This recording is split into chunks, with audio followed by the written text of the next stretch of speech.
আসসালামু আলাইকুম। আজকে চলে আসছি কাজের দৌড়ি রোদের বিকালে। তাদের খাওয়াগুলো ভালো। আজকে আমি আমার ফাহিম, এই যে ফাহিমকে দেখেন, আর আমি চলে আসলাম। তো আমরা অর্ডার করছি তাই স্যুপ, চিকেন টিক্কা, পরোটা। দেখা যাক তাদের স্বাদটা কীরকম, সাথেই থাকুন। তাদের তাই চিকেন স্যুপটা চলে আসছে।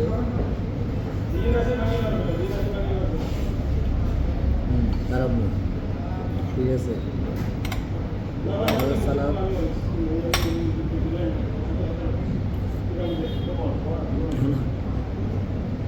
দেখো তাদের স্যুপটা চলে আসছে। মজা আছে। আর তাদের চিকেন টিক্কা, দেখা যাক এটা স্বাদ কীরকম। খারাপ না, ঠিক আছে।